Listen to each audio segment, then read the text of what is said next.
Hello, this is Luca from Quanta Lights, and this video is about 0 to 10 volt dimming control.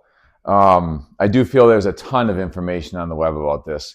However, this is the number one question that I'm asked, and I will say that you can find a lot of information on this, reef to reef, YouTube, etc. However, we're going to go over 0 to 10 volt dimming, and I'm going to give you some background so that hopefully all of your questions are answered. So stay tuned and please stay till the end. So it should really cover everything for you to be successful with your Quanta Lights. All right, so 0 to 10 volt dimming is a dimming method that a controller sends out a voltage to your LED light, and that voltage adjusts the brightness of the light, okay? So basically, the theory behind it is just as simple as that. It's a voltage. The voltage goes between 0 and 10, and that determines how bright or how dim your light bar is going to be. So there's two types of 0 to 10 voltage control. There's bare wire included in your kit, or you have a potentiometer. This is for the Helix. Boom. For the Atlas, you do have the wires. So we're going to go over how this works. There is no dial on this one. So we're going to do them separate because they are a little different. So if you have your Helix light bar, this is the ballast that you get with it. There's two plugs into it. One is for your light bar power. This is the power leaving the driver going to your light bar to turn it on and off and how much brightness it has. This is your 0 to 10 volt dimming control wire, and these plug into it. Doot, doot. So I'm going to show you the most simple type of 0 to 10 voltage control for your dimming. So you take this, you're going to plug this in here, and then you're going to twist it until the red gasket is covered. Okay, now this is what you call a potentiometer, and it just has some real basic electronics in there to vary the voltage so that you can go from off to 100% brightness, okay? So you can just do this. So let's say that, and we'll talk more about controllers in a little bit. Let's say you don't have an aquarium controller and you have no desire to do so. This thing is really awesome. You can set the brightness of your light bar, leave it plugged in, and now when it turns on, it's at the brightness that you have set on this dial. It's super helpful for simple tanks, and it works really well. However, there's another option, and this is where both the Helix and the Atlas, this is the same theory. You're going to see, though, one has 2 wires and one has 3. We'll go over that in a little bit. All right, so let's say you have an aquarium controller. You have Hydros, you have Neptune, and then you have GHL, amongst others. However, I'm going to focus on this GHL because this is 99 bucks, and you can go to GHL's US website and buy this. And this thing is really, really helpful and useful for controlling your lights. If you have a Hydros or a Neptune, those work too. I'm going to give you some special disclaimers on the Neptune 0 to 10 volt that I've noticed some issues arise. All right, so what happens is when you use a controller, this computer in here can adjust the voltage from 0 to 10 volts. So if you want to do a ramp where it turns on slowly, gets bright, and then it gets dim again, this thing can do it for you. These, not to confuse you, these are two different types of 0 to 10. The Atlas comes with a SOSIN driver that has 0 to 10 with on-off function. So when it goes below roughly 10%, the unit electronically turns off. And then when it comes back on, it turns back on.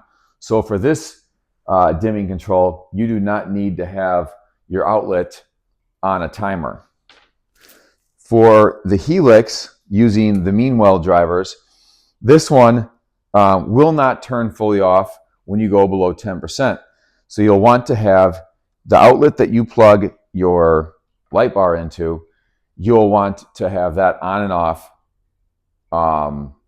function. So I'm going to explain this right now. If you want to light your tank from noon till 8 o'clock at night. You're going to have this plugged into a timer of some sort. You need to turn it on at noon and turn it off at 8.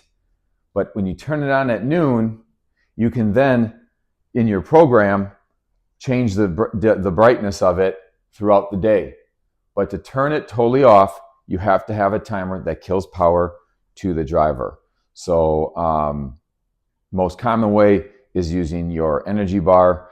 Other ways that are easily done is a smart on-off relay from Amazon or an old school digital timer. The one thing I'll tell you to do is you want to put a surge protector on after your outlet. Put a small surge protector. There's other companies out there that do actually void the warranty if you don't use a surge protector. So I highly recommend that. This one is very easy to do. So you plug this in again. And remember, if you plug it in and the red gasket's showing, you're not plugging it in again. Twist it a little bit. Now it's plugged totally in. All right. For the helix, the black is the negative. The white is the positive. With your light controller, you have plugs in here. And you will insert a cable into here, and then it has 6 places to attach wires. And we'll go over that in another video. But basically, what comes out of here is a positive and a negative. So your negative and your positive, you just connect those to the correct polarity, and your light will function perfectly. Okay. So that is the helix. The Atlas, look at this. So if you come here, you see this sticker, dim plus, dim minus, 12 volt plus. Dim plus is your positive, dim minus is your negative. So if you look, the pink is your positive and the purple is your negative. These are what you would then attach to your controller. This one is unique. This is a positive 12 volt supply. So if you were to find not something like this, but an individually powered Bluetooth 0 to 10 volt controller, this would actually power it. So how it works is you have this positive 12 volt and you have your negative. Those combined would power a device. You can find these at Rapid LED, whatever.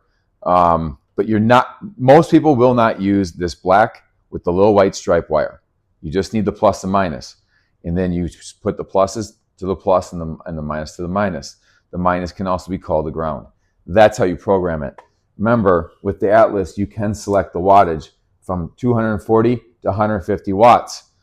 When you do the different wattages and you use 0 to 10, if you're on the 150 watt version, your max intensity will be 150 watts, but the 0 to 10 will get you from 10% to 100%.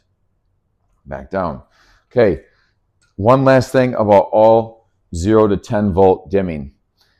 You really don't want to go below 10%. It's just not designed for it. This has really good dimming from 10% to 100%. And now I have the Neptune disclaimer.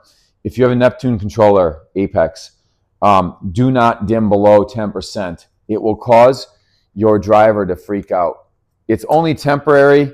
It's not something that's going to damage your driver. However, it'll make your light bars do weird things like flash, etc., etc. I do not know the reason why it does it, but my recommendation is you dim your bar down to 10%. At best, I would go 12%, and you will not encounter these problems with any controllers. However, the GHL and the Hydros, I have not experienced customers having that problem. I'm not saying it doesn't exist, but Neptune for sure has issues, and I don't understand what it is. It seems like it's certain years and makes of the product that cause problem. My old one does not do it, but I'm going to again tell you, you start your ramping at around 12% and it'll be just fine. These are not dimmable down to 0.1%. There are products on the market that cost 2 to 3 times more than this that you can do that with. And if that's your desire and passion, go ahead and find those products and buy them. This 0 to 10 is a much cheaper technology. It's very reliable. The only downside is you really can't dim below 10%. All right, I hope this is helpful, and thanks for tuning in.